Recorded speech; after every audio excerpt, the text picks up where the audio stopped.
Welcome back, guys. So this is going to be part 2 of the Project Patriot series of videos.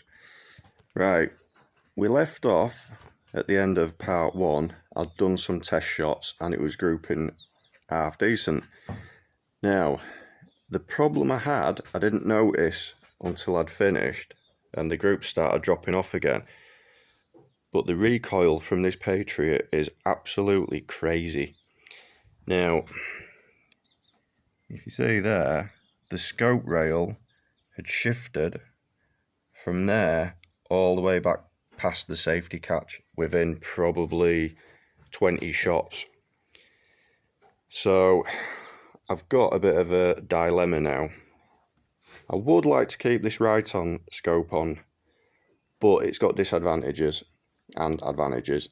One of the advantages being it's built like a tank, so I'm sure it's not going to break the scope. There's plenty of adjustability, so if it is accurate, the gun, I've got the accurate ability to dial in for different length shots, so it'd be perfect for that.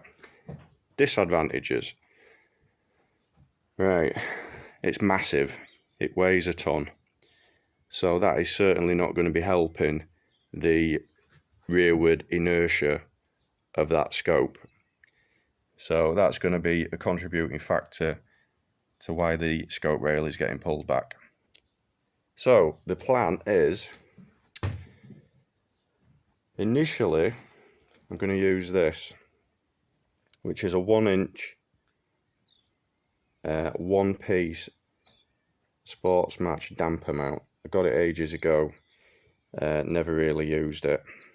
Now that is supposed to absorb a lot of recoil, so that would be the perfect solution, but it is for dovetail. Now the gun is dovetail, but I've spent 40 quid getting a converter for it.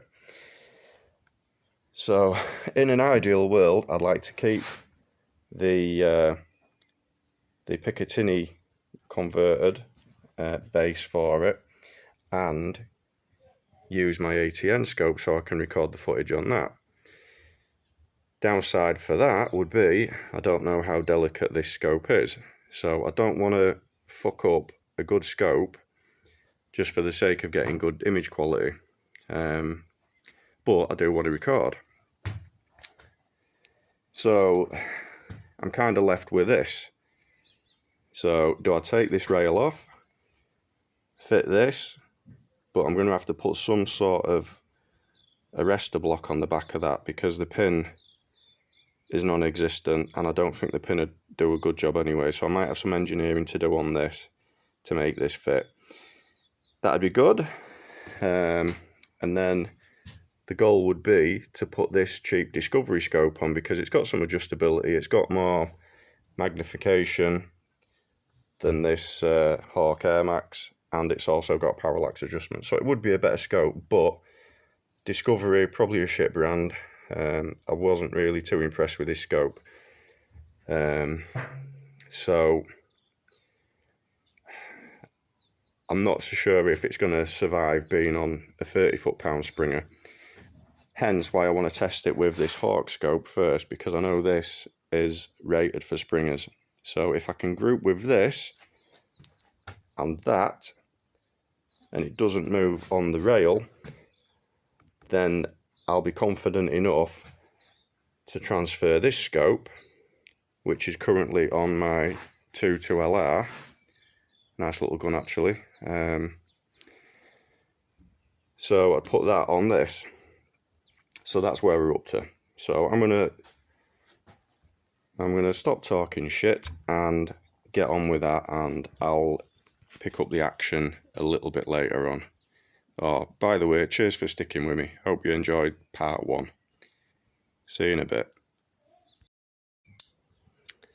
So, after a bit of head scratching and figuring out, what I've decided to do is, like I said earlier, I'm going to use this mount because it's a one-piece and it's a damper and everything, but it should have an arrestor pin in there. Now, there was one in it, but it was shit. So first I thought, well, I'll put a new one in, but then I thought, well, the scope that was on it for those few shots had an arrestor pin in, and it bent it after probably 20 or 25 shots. So I thought that was going to be a waste of time. So what I've done, the scope that came with the gun, although the scope was shit and the mounts are generally shit, but it's got a really, really good arrestor pin set up in one of the mounts. So I can screw it in and Loctite it from this side. So now the plan is put this one on the back and use it as a separate arrestor, and then put this one at the front, and that should be job done. Of course, I'm not leaving that looking like that because it looks like shit. So I'm going to dress that up, cut off what is not needed, smarten it up and put that on. So that's the plan. So I'll get on with that, and I'll catch up with you again soon. So now the scope is on.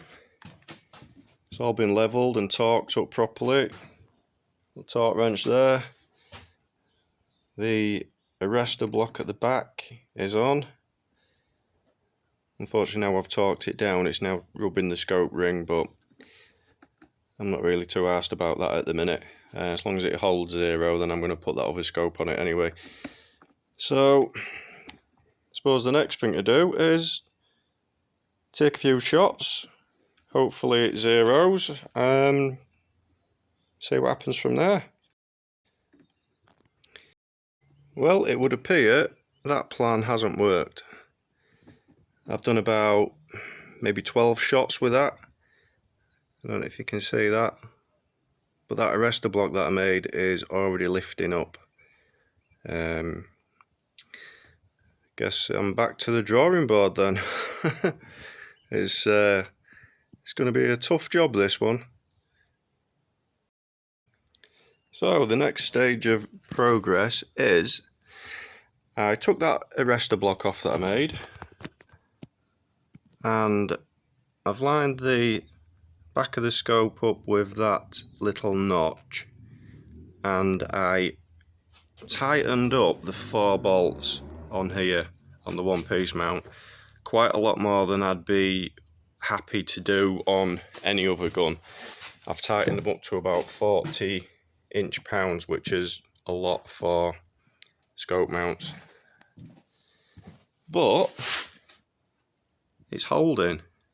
I've taken probably another 20 shots and it's not moved, so that's a really good positive sign.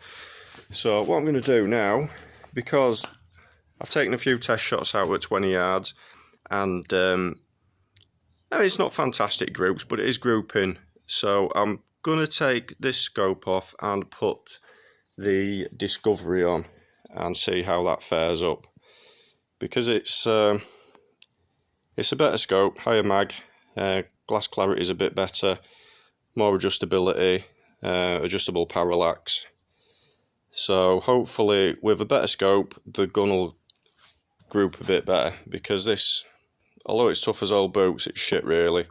3-9 mag fixed parallax, it's not the best. I mean, I got it on a gun that I bought second hand, so but it's doing a job, and I know it holds 0 well, so it's handy for a tester for situations like this.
So, you will have seen the groups that I've just shot, and let's be honest, they're all shit.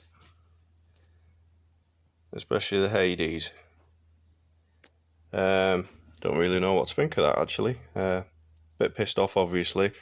I don't know if it's me, if I need to work on the technique to shoot this gun, or if it doesn't like any of these pellets now.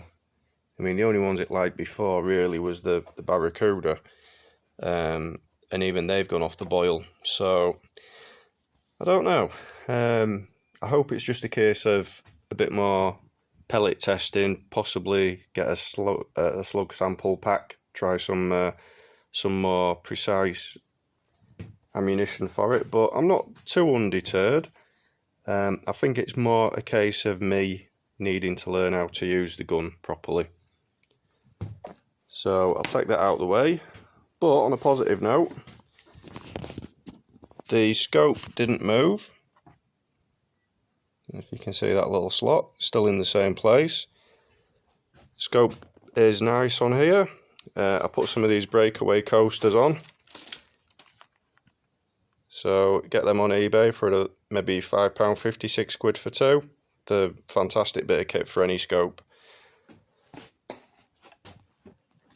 One thing I will say, all the action screws, you need to make sure they're tight and Loctited, because they work loose really, really quick.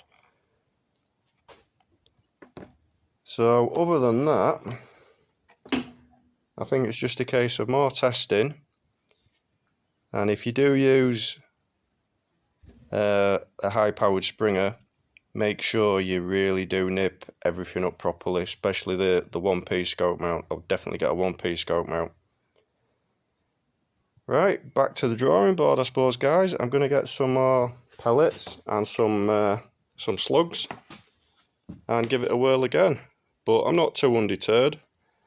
It's just like anything else. It's a process, isn't it? You've got to find out what it likes. I've got to find out how to shoot it properly.